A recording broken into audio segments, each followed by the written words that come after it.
성경 말씀 마태복음 7장 7절 8절 말씀입니다.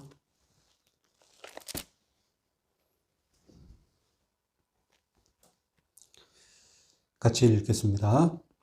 구하라 그리하면 너희에게 주실 것이요 찾으라 그리하면 찾아낼 것이요 문을 두드리라 그리하면 너희에게 열릴 것이니 구하는 이마다 받을 것이요 찾는 이는 찾아낼 것이요 두드리는 이에게는 열릴 것이니라. 아멘. 오늘 본문은 이 산상설교에서 가장 인기 있는 본문이죠. 능동적이고 확신에 찬 기도를 가르치는 대표적인 기도 본문이고 또 암송구절로도 널리 애용되고 있죠. 이 본문이 제목 설교의 본문으로 선택되었다면 우리는 본문 자체만 주목하면 됩니다. 그러나 지금 우리는 산상설교 전체를 강의하고 있습니다. 특히 마태복음 7장 속에서 오늘 기도 본문을 주목해 보면 가장 이상한 것은 이 유명한 본문이 위치한 자리가 이해가 잘 안 된다는 것입니다. 왜냐하면 마태복음 6장에서 예수님은 이미 기도에 관해 가르치셨습니다. 기억나시죠? 남에게 보이려고 외식적인 기도를 하지 말라. 그리고 어디로 들어가서? 골방으로 들어가서 기도해라. 그리고 기도의 모범은 주기도문이다. 이렇게 기도에 관해서 길게 가르치셨습니다. 그러면 오늘 본문은 6장의 기도 시리즈에 바로 연결되는 것이 더 바람직하지 않겠습니까? 6장에서 기도에 관한 말씀을 하실 때에 오늘 본문을 이어서 기도 세트를, 기도 시리즈를 완성하시지 않고 왜 오늘 본문은 따로 7장에서 그것도 바로 앞서는 기도와 전혀 상관없는 것 같은 비판과 분별을 말씀하신 다음에 기도를 하시냐는 것입니다. 표를 보시면 기도 본문 직후에 12절에는 유명한 황금률, 네가 대접받고 싶은 대로 대접하라는 본문이 나옵니다. 말 그대로 7장은 공동체 속의 의로움이라는 큰 문맥이 지금 계속 12절까지 흐르고 있는 겁니다. 그래서 오늘 기도 본문의 위치가 정말로 어색하다는 것입니다. 왜 이 기도의 자리가 이 자리느냐는 겁니다. 이 문제에 대해 이제 두 가지 반응이 있습니다. 첫 번째는 아예 공동체라는 큰 문맥이 없다는 반응입니다. 이런 문맥이 없다는 겁니다. 다음 표를 한번 보시죠. 그럴 수도 있습니다.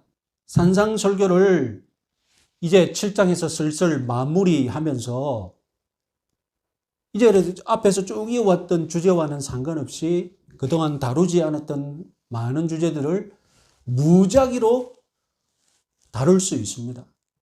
바울의 서신서 중에 그런 서신서가 있습니다. 그래서 끝나기 직전에 바울이 하고 싶었던 말을 막 무작위로 이렇게 끌고 와서 급히 마무리하는 그런 편지도 있습니다. 우리가 그런 글쓰기를 이상하다고 생각해서는 안 합니다. 우리도 글 쓰다가 이제 끝날 때가 되었고 그러면 이것저것 하고 싶은 이야기 막 끌어와서 글을 쓸 수도 있잖아요. 그래서 7장에는 이런 일관된 문맥이 없다. 결론전에 이제 산상설교를 끝내기 전에 무작위로 예수님이 지금 다양한 주제에 대해서 말씀하시는 것이다. 이렇게 반응하는 것이 첫 번째 반응입니다. 두 번째 반응은 어떻게 해서든 7장이라는 공동체 속의 의로움과 그리고 지금 예수님이 하시는 기도가 관련이 있다는 겁니다. 이것을 하나로 묶을 수 있다는 겁니다.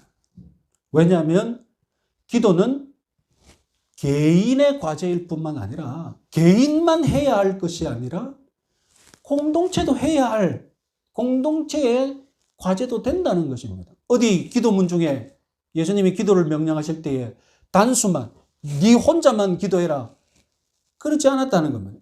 예수님은 기도를 가르칠 때도 마찬가지로 사도 바울도 기도를 가르칠 때 항상 너희 복수로 너희들 교회의 과제로 가르치는 것이지 어디 기도가 개인의 덕목, 개인의 실천 사항입니까? 아닙니다. 공동체 전체의 실천 사항이라는 것입니다. 그래서 지금 공동체라는 공동체 속의 의로움에 대해서 가르치고 있는데 기도가 들어오는 것이 전혀 이상하게 생각할 필요가 없다는 것이죠. 공동체의 의로움 속에 개인이 아니라 공동체의 기도가 들어왔다고 이상하다. 그렇게 생각하는 것이 이상하죠. 그렇잖아요. 교회가 기도를 배우는 것이 이상하다고요? 교회가 기도에 대해 공동체가 기도를 생각하는 것이 이상하다고요? 그것이 이상한 것입니다. 그래서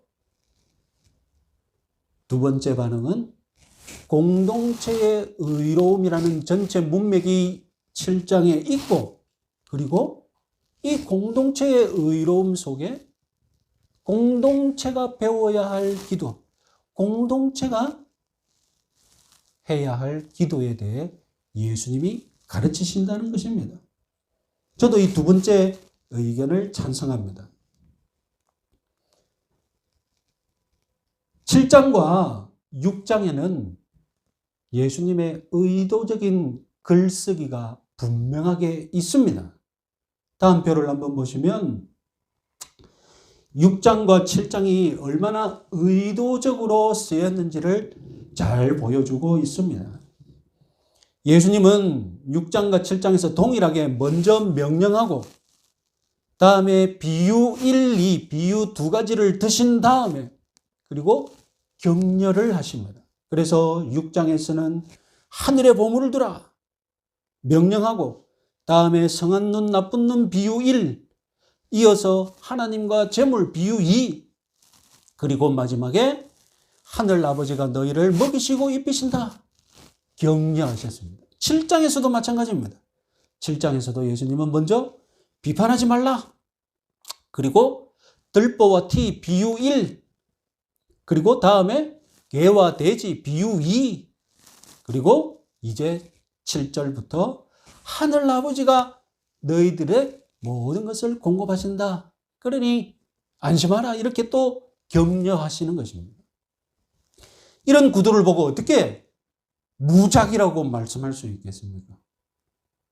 무작위가 아니라 이것은 하도 의도적인 구도 속에 지금 산상설교가 쓰였다는 것을 확신할 수 있습니다.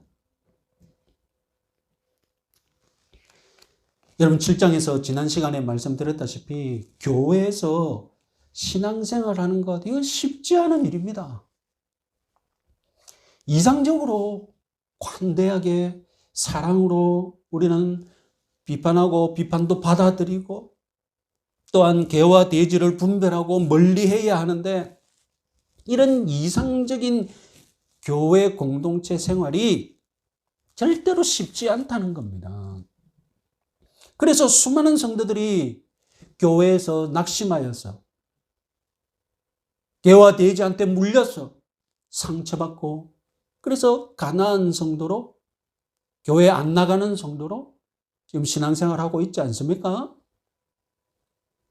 그러니까 이 교회 공동체라는 이 신앙생활은 누구도 쉽지 않은 길입니다.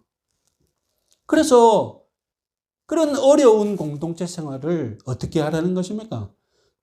예수님은 격려하십니다. 하늘 아버지를 바라보고 그리고 공동체 전체가 아버지를 바라보고 기도하는 가운데 이겨내라는 그런 격려하심입니다.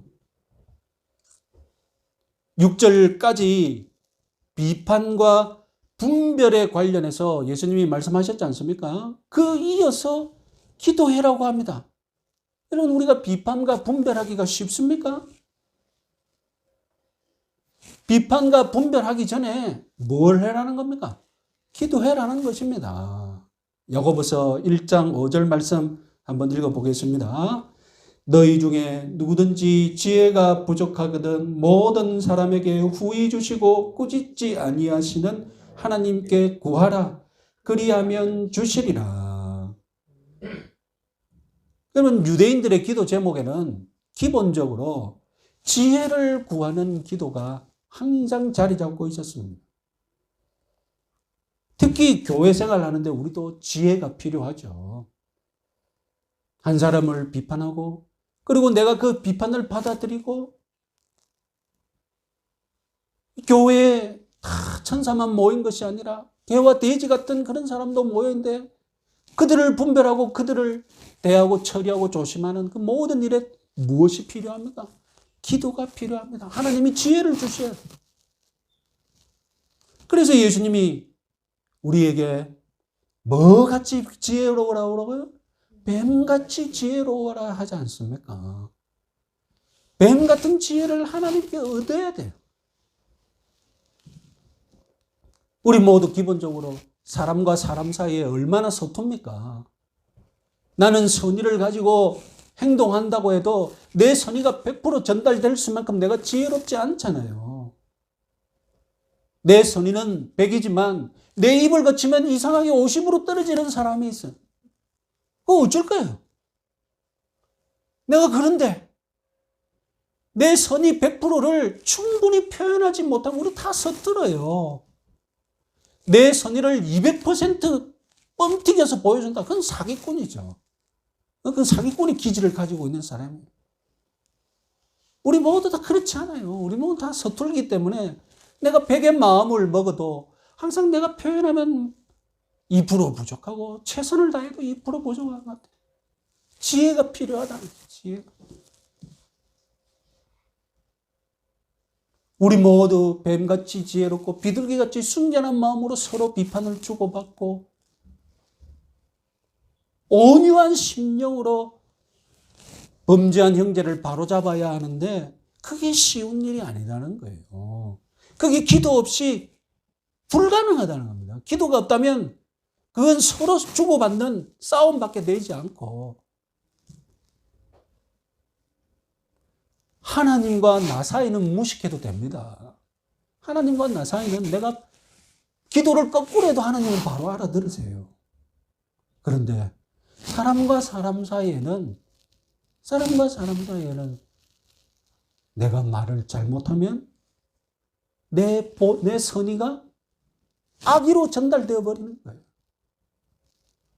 내가 조금만 표현 잘해도 내 마음의 선의는 저 사람에게는 악의로 둔갑해 버린다니까요. 그래서 사람과 사람 사이에는 무식하면 안 되고 지혜가 필요해요.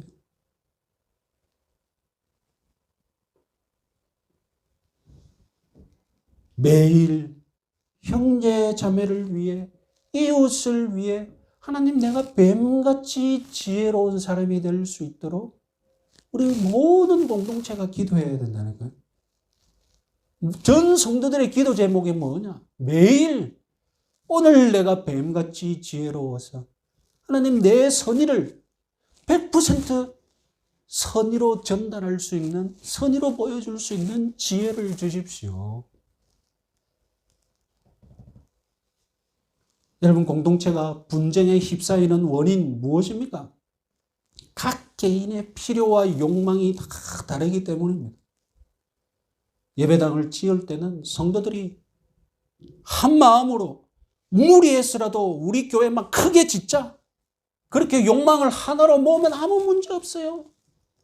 그런데 생각이 다 다르잖아요. 너무 크게 짓는 건 아니냐? 조그맣게 지어서 1, 2부 예배로 드리면 되지. 각자의 생각과 욕망이 다 다른 거예요. 그러면 분쟁이 생기는 거죠. 예배당 같이 거대한 그런 프로젝트뿐만 아니라 사소한 것, 심지어 교회 점심 반찬 종류를 두고서도 싸워요. 나는 반찬 이거 먹고 싶은데. 나는 반찬 저거 먹고 싶은데. 새벽교회, 새벽기도 끝나고 이제 주일 아침에 막 모여서 막 새벽기도 방금 했는데 끝나고 반찬 때문에 싸워. 이게 우리 현실이라니까. 이게 우리 현실이라. 진짜 문제는 기도 많이 한다는 분들이 더 고집이 세다는 거예요. 그분들 마음에 자신이 기도를 많이 하기 때문에 내 의견이 하나님 뜻에 더 가깝다는 확신과 믿음이 있는 거예요. 기도를 더 많이 하기 때문에 반찬도 더 거룩하게 고른다는 겁니다. 이건 기도를 잘못한 것이죠. 이런 분들은 자신이 의롭고 자신이 신앙생활 잘한다는 것을 증명하기 위해 꼬리표를 가지기 위해 기도를 많이 하고 기도를 열심히 하는 것입니다. 이런 것을 가리켜서 뭐라고 합니까? 바리새인들의 기도 생활이죠. 바리새인들이 그런 기도 생활을 했잖아요.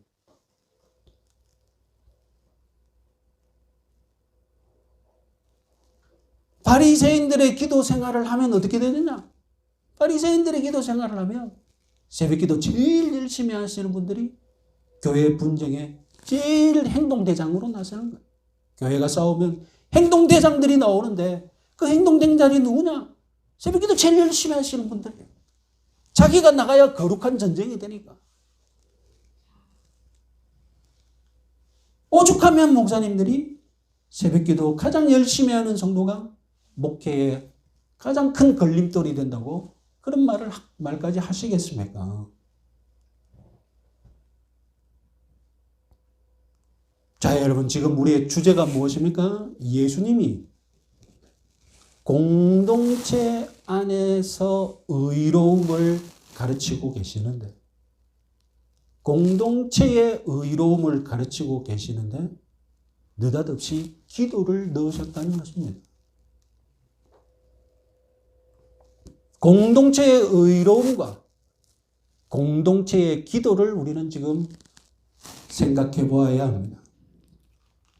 나는 십자가를 지고 주의 길을 가겠다고 기도합니다. 개인적으로 열심히 기도하죠. 그래서 그 십자가의 공동체를 위해서, 형제 자매를 위해서, 이웃을 위해서 내가 죽겠다고 기도하냐는 것입니다.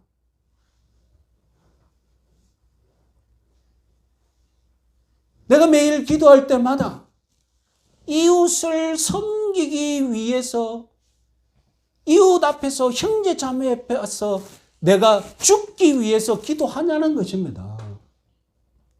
왜 기도하십니까?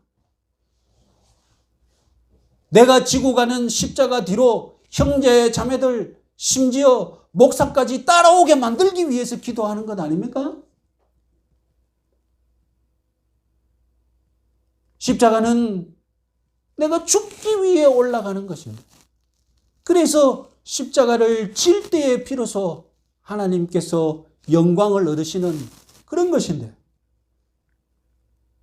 십자가에 올라가서도 영광이 탐나서 내가 그 영광을 차지하려고 십자가를 지겠다는 것 아닙니까?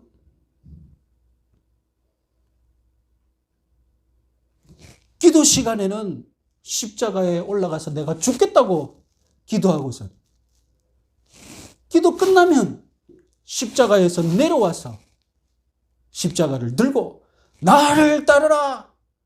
내가 십자가를 지고 갈 테니 내가 기도 제일 많이 했으니 내 십자가 뒤로 줄을 서라.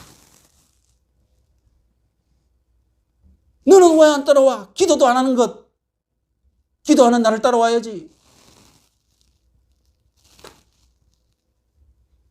그래서 내가 기도 제일 많이 했으니까 때리고 싶으면 뭘로 때립니까? 자기가 지고 가는 십자가로 막 때립니다.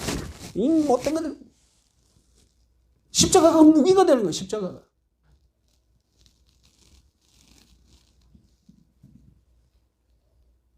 정말 기도해야 될 것이 무엇입니까? 하나님, 나는 왜 관대한 눈으로 저 형제를 바라보지 못합니까? 그 문제를 두고 기도해야죠.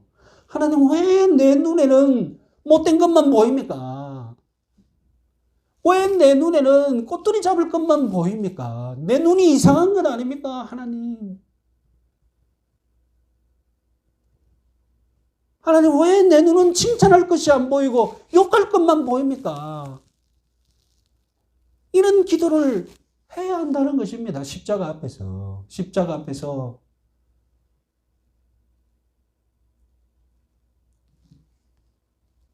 나에게 관대한 마음, 사랑의 마음을 주셔서 관대한 눈으로, 사랑의 눈으로 형제 자매를 보게 하시고, 형제 자매 앞에서 정말 내가 죽는, 내 자아가 하나님 앞에서 죽는 것과 마찬가지로 형제 자매들 앞에서도 죽을 수 있는 그런 신앙생활을 할 수 있도록 기도해야 한다는 것입니다. 지금까지는 왜 이 기도 본문이 공동체라는 이 큰 문맥 속에 위치하게 되었을까? 이것에 대해서 지금까지 생각해 보았습니다. 이제 오늘 본문 자체를 주목해 봅시다. 다음 주에도 이제 9절, 10절, 11절은 또 기도에 관한 본문이기 때문에 또 기도에 관해서 말씀드리겠지만 오늘은 7절, 8절 이 본문 자체의 특징 주목할 것이 무엇인지 한번 보겠습니다. 먼저 7절은 기도하는 자세에 관한 말씀인데 특이하게 구하라, 찾으라, 두드리라 이렇게 3번 명령하셨다는 것입니다. 영어 성경은 이 세 단어를 아시다시피 ask, seek, 그 다음에 knock 이렇게 번역했습니다. 그래서 첫 단어를 따면 어떻게 됩니까? 영어에서는 흔히 첫 단어만 이렇게 따라서 또 다른 단어를 만들잖아요. 첫 단어를 따다 보니까 뭐가 됩니까? ask, 또 강구하다, 요청하다 그런 말이 돼요. 아주 재밌죠? 그런데 아쉽게도 헬라어로는 그렇지 않습니다. 자, 헬라어에서 주목할 것은 이 찾으라로 번역된 이 단어가 6장 33절 너희는 먼저 그의 나라와 그의 의를 구하라에서 번역된 구하라라는 헬라어와 똑같다는 것입니다. 그러니까 구하라는 단어가 있지만 사실은 이 찾으라도 6장 33절에서는 뭐라고요? 구하라인 거예요. 그러니까 기억나십니까? 6장 33절에 구하라는 간구하다의 구하다가 아니고 무엇에 구하다라고 했습니까? 예? 추구하다. 추구하다의 구하다입니다. 쫓아가다. 예? 그래서 6장 33절에서는 먼저 그 나라와 그의 의를 어떻게 하라고요? 추구하라. 쫓아가라. 그런 말이었고 그런데 오늘 정작 이 본문에서는 7장 7절에서는 추구하다라고 번역하지 않고 뭐라고 번역했다고요? 찾아라. 이렇게 번역이 된 것입니다. 이걸 유념하시기 바랍니다. 자, 지금 예수님은 이 7장 7절에서 새로운 것을 새롭다기보다는 지금까지 예수님이 앞에 말씀하셨던 기도에 관한 내용을 지금 종합하고 계시다는 겁니다. 구하라, 기도하라. 이것은 이미 주기도문을 통해 예수님이 가르치신 거죠. 6장에서도 가르치셨잖아요. 그리고 여러분 찾으라고 번역이 되어 있지만 이 단어는 어디서 나왔다고요? 6장 33절에서 먼저 그의 나라와 그의 의를 구하라고 왔던 그 단어라는 것입니다.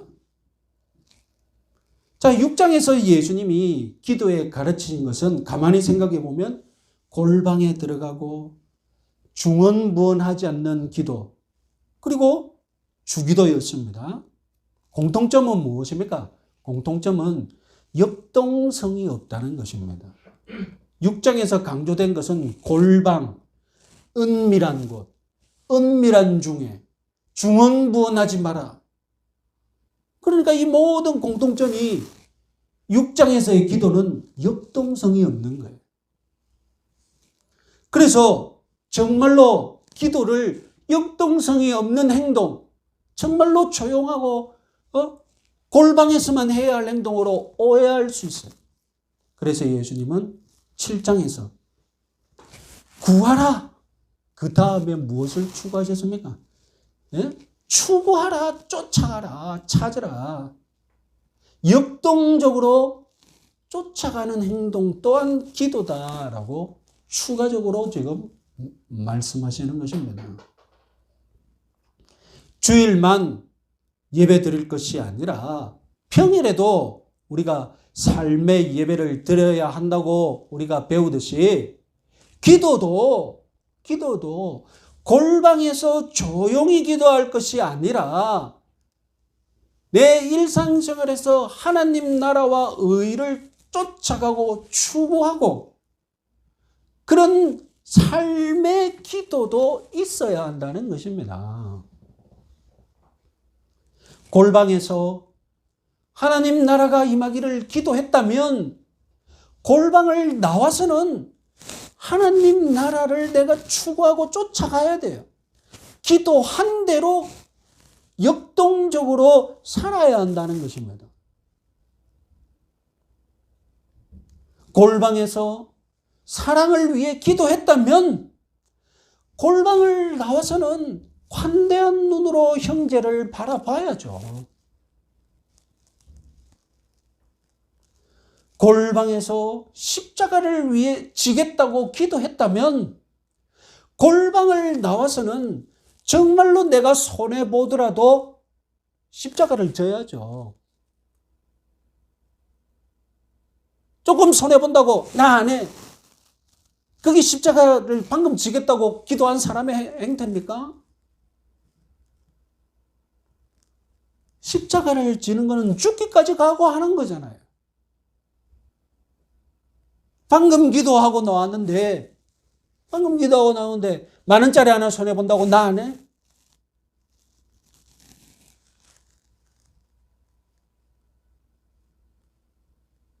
여러분, 골방에서 기도했다면 골방을 나와서는 역동적으로 기도한 대로 사시는 여러분들 되시기 바랍니다. 예수님은 구하라, 찾으라, 추구하라. 그 다음에 이제 두드리라는 단어를 추구하셨습니다. 두드린다, 구한다, 찾는다, 두드린다. 이것은 광야에서 길을 잃어버린 사람의 자세를 연상하죠. 처음에 길을 잃었을 때는 살펴주세요. Help me. 거기 아무도 없어. 외치겠죠. 다음에는 어떻게 해야 됩니까? 길을 찾아야죠. 빛을 발견해야죠. 날이 어두워졌다면 빛을 찾아야죠. 찾았어요. 어떻게 해야 됩니까? 가야죠. 갔는데 집이 있어요. 이제 어떻게 해야 됩니까? 문을 두드려야죠. 문 좀 열어주시고 도와주세요. 어떤 저자는 엄마를 찾는 아이의 행동과 같다라고 말했습니다. 아이가 마당에서 엄마와 놀다가 눈을 들어보니 엄마가 안 보여. 저 어떻게 하겠습니까? 엄마 부르겠죠. 다음에는 어떻게 합니까? 엄마가 어디 있는지 찾겠죠. 집안에 들어왔어요. 어디로 갑니까? 안방에 엄마가 있는지 없는지 문을 두드리면서 엄마라고 부르겠죠. 이 두드리는 행동은 정말로 내가 간절하고 긴급하다. 내 마음이 지금 격렬하다는 그런 뜻이지 않겠습니까? 엄마가 안 보이는데 엄마를 찾기 위해 문을 두드리는 아이, 울지 않겠습니까? 울고 싶은 마음으로 두드리지 않겠습니까? 예수님이 가르치시는 기도는 결코 골방에서만 점잖게 중언부언하지 않게 드리는 기도가 아니었던 겁니다. 두드리다 보면 중언부언할 수 있는 그런 기도가 있어요. 여러분 두드리면서 급하게 두드리는데 내가 중언부언하지 말아야지, 내가 앞에 했던 말 반복하지 말아야지 이렇게 생각합니까? 두드릴 때는 뭐밖에 안 나옵니까? 두드릴 때는 계속 반복하게 되어 있어요. 누가 두드리면서 문 열어주세요. 아, 내가 방금 문 열어주세요. 그러니까 다음에는 이 말 안 써야 되겠다. 그렇게 생각하는 사람 아무도 없어요. 문 좀 열어주세요. 문 좀 열어주세요. 문 좀 열어주세요. 반복하게 되어 있어요. 두드리는 기도야말로, 두드리는 기도야말로 중언부언하는 기도일 수밖에 없어요. 예수님이 가르치시는 바는 중언부언하냐 아냐 그것 자체가 아니라, 그 얽매이는 것이 아니라 격렬하게 역동적으로 기도할 수 있다는 겁니다.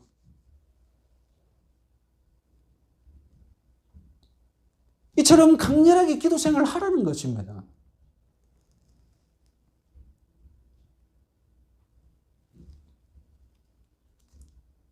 거기다가 여러분 구하라, 찾으라, 두드리라 이 명령법은 현재 시제입니다. 구하라, 계속해서 찾으라, 계속해서 두드리라. 일회성으로 하지 말고 지속적으로 계속 열정적으로 기도하라는 뜻입니다. 여러분 이 세상은 기도의 열정을 빼앗습니다. 이 세상은 누구라도 기도할 수 있다고 인정합니다. 다만 이벤트성으로 재미로 기도하게 내버려 둡니다. 성도들은 예배 드릴 때에 가슴이 뜨거워지는 경험을 합니다. 설교 듣고 그래 아멘하고 뜨거운 심령으로 기도할 수 있습니다. 그런 체험을 해도 이 악한 영은 우리를 방해하지 않습니다. 그냥 가만히 내버려 두면 대부분의 성도가 그 기도를 한번 이벤트 행사로 전락시키기 때문입니다. 그럼 우리 성도들이 기도를 역동적으로 지속적으로 기도하지 못하는 이유는 무엇입니까? 이 세상이 우리 성도들을 지속적으로 피곤하게 만들어서 기도하지 못하게 하기 때문입니다. 때로는 유혹하고, 때로는 조롱하고, 때로는 협박하고, 때로는 핍박까지도 하고, 그래서 식사기도마저 눈치 보게 만드는 그런 세상이기 때문에 우리가 기도를 지속적으로 강력하게 드리지 못한다는 겁니다. 기도는 주일날 예배당에서만 하는 이벤트가 되고 말고, 세상에서는 세상 풍조를 따라서 학연지연으로 얽힌 그런 사람들만 쫓아다니고, 그렇게 이 세상이 만들어버리고 있어요. 우리 성도들은 환난 속에서, 궁핍 속에서, 피곤함 속에서도 역동적으로 지속적으로 기도 생활해야 합니다. 예수님이 한날 괴로움만으로도 족하다고 말씀하셨는데, 어떤 성도는 그 한날의 괴로움 속에서도 기도를 쉬지 않고 승리하는 반면, 어떤 성도는 한날 괴로움에 지쳐서 쓰러져서 기도를 하지 않습니다. 그래서 예수님은 어떤 환경 속에서도 계속 구하라, 계속 찾아라, 계속 더 격렬하게 두드리라, 이렇게 우리를 각성시켜 주는 것입니다.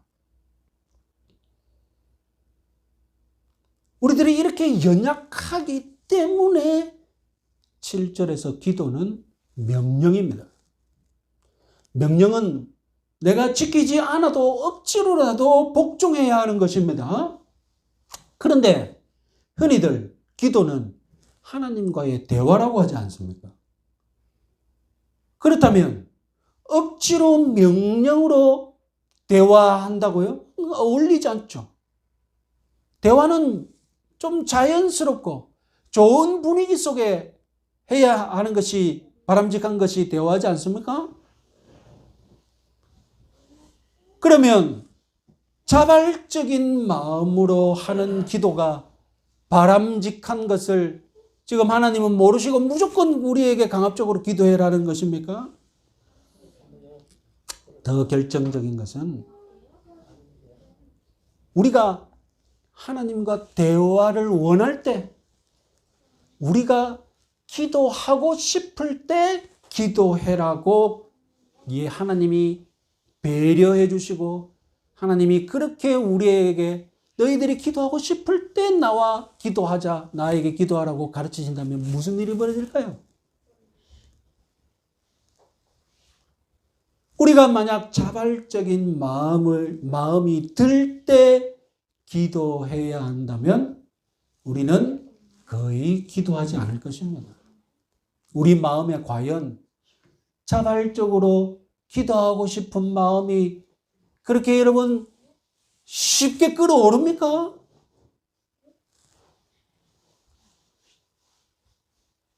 우린 자발적으로 기도하고 싶은 사람이 아니라는 거 하나님이 아십니다.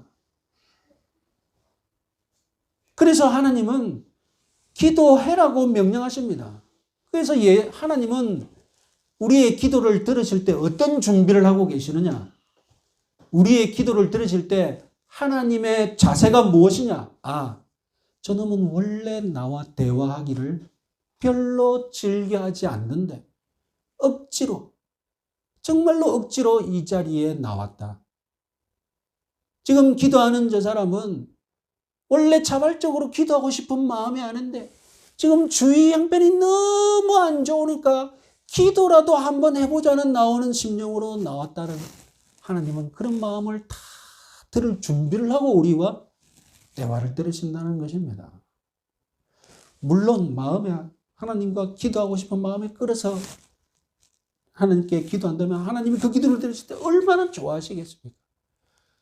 그러나 기도해라고 명령하신 하나님은 이 명령 때문에 억지로라도 기도하러 나온 성도들을 맞이할 준비를 하고 계신다는 겁니다. 몸에 좋은 것은 억지로라도 해야 되지 않습니까? 웃음치료사, 여러분 웃음치료사 강의를 한번 들어보셨습니까? 웃으면 좋다고 하지 않습니까? 자발적으로 웃는 것도 좋은데 증명된 것이 무엇입니까?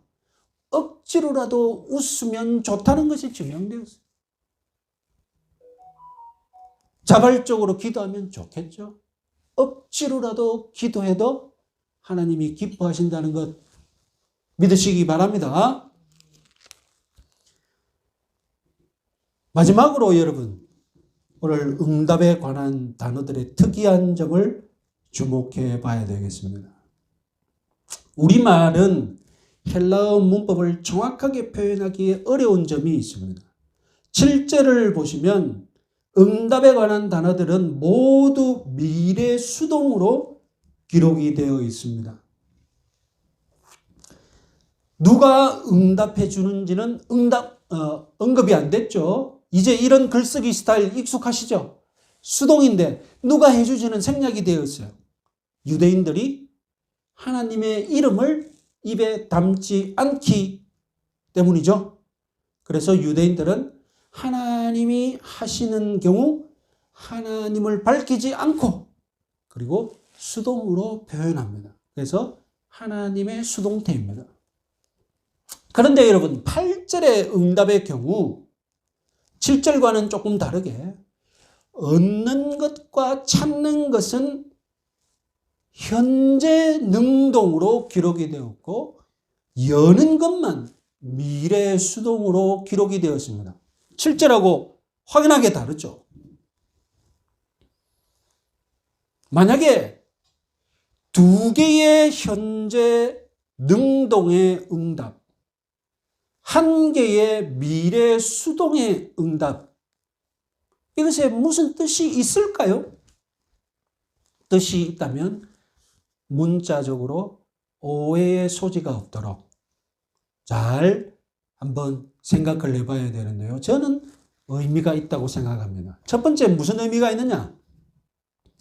응답을 현재 2개, 미래 1개로 구분한 것. 이것은 응답을 즉각 현재의 일로 받을 경우도 있고 응답을 한참 미래의 일로 받을 수 있다는 것입니다. 이것을 문자적으로 잘못 해석하면 어떻게 되느냐? 기도를 3개 하면 2개는 즉각 현재로 응답받고 1개는 나중에 응답받아. 그럴 때 그렇게 정확하게 적용해서는 안 되고요. 자, 여러분 엄밀하게 따져보면 기도 응답은 다 무엇입니까? 기도한 이후에 응답받는 것이니까 모두 미래죠. 모두 미래의 일이죠. 그런데 현재의 일인 것처럼 기도한 즉시 마치 현재의 일인 것처럼 하나님이 응답을 주실 때가 있다는 것입니다. 엄밀하게 말하면 가까운 미래, 먼 미래죠. 기도 응답은 엄밀하게 말하면 가까운 미래, 먼 미래의 응답이 있지만 오늘 본문에서는 마치 현재의 일인 것처럼 일어나는 응답도 있다는 것입니다. 정말로 어떤 사람은 기도한 즉시 응답받는 경우도 있습니다. 어떤 분은 10개를 기도했는데 10개 다 먼 미래에 응답받는 경우도 있습니다. 그러니까 여러분, 기도 응답의 시간을 우리가 정확하게 예측할 수가 없는 거예요. 기도는 사실상 모두 미래의 일이지만 가까운 미래에 하나님이 응답 줄 수 있고 먼 미래에 응답 줄 수 있고 하나님 뜻대로임을 믿으시기 바랍니다. 자, 마지막으로 가장 흥미로운 표현은 7절에서처럼 분명히 기도 응답은 하나님에 의해 주어지는 수동적인 선물인데 8절은 기도한 본인이 얻고 찾는다고 능동적으로 단어를 2개 표현했다는 것입니다. 자, 이것은 무엇을 뜻하느냐? 제가 보기에는 기도 응답이 겉보기에는 내가 노력해서 얻고 내가 노력해서 찾은 것처럼 보일 수 있다는 것입니다. 문을 여는 것은 안에서 열어줘야만 열리니까 이것은 능동으로 표현할 수가 없는데, 그래서 문이 열리는 것은 누가 봐도 내 노력이 아니고 하나님이 열어주신 것이라고 인정할 수밖에 없는 그런 응답이 있습니다. 그런데 또 어떤 응답들이 있느냐? 겉보기에는 내가 열심히 노력해서 내가 정당하게 얻은 것 같은 응답도 있다는 것입니다. 그래서 나는 무심코 넘어가는 거예요. 이게 기도 응답인지도 모르는 거예요. 왜? 겉보기에 내가 노력해서 얻었기 때문에. 겉보기에 내가 정당하게 일해서 받았기 때문에 이게 하나님의 기도 응답인지 모른지 그냥 넘어가는 거예요. 실은 무엇입니까? 실은 하나님이 주신 것인데 그 모든 일의 과정을 다 추측해 보면 실은 하늘에서 역사하여서 땅에서 나에게 주어진 것인데 내가 역동적으로 기도하다 보면 내가 역동적으로 추구하고 내가 역동적으로 두드린 바람에 이것은 내가 두드렸기 때문에 내가 찾았기 때문에 주어진 것이라고 착각하는 거예요. 그럼 무심하게 넘어가 버린 거죠. 감사도 안 하는 거예요. 왜? 내가 열심히 해서 당당하게 구했는데 뭐. 내가 잘한 거죠. 내가 잘한 거죠. 이런 쉽게 일어날 수 있습니다. 왜냐하면 하나님이 너무 은밀한 중에 계셔서 은밀하게 상을 주시기 때문입니다. 내가 누리고 있는 이 모든 것 하나님이 은밀하게 제공하시기 때문에 우리는 잘 몰라요. 내가 누리고 있는 것 다 사라진 후에야 뒤늦게 이 모든 것이 다 하나님이 주신 은혜였다는 것을 뒤늦게 깨닫죠.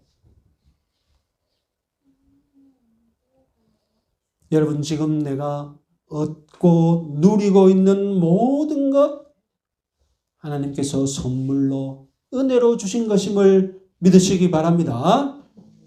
이번 한 주간 구하고 찾고 두드리는 이 기도 생활 그리하여서 얻고 받고 문이 열리는 이런 특권을 누리시고 감사하는 그런 한 주간 보내시기 바랍니다.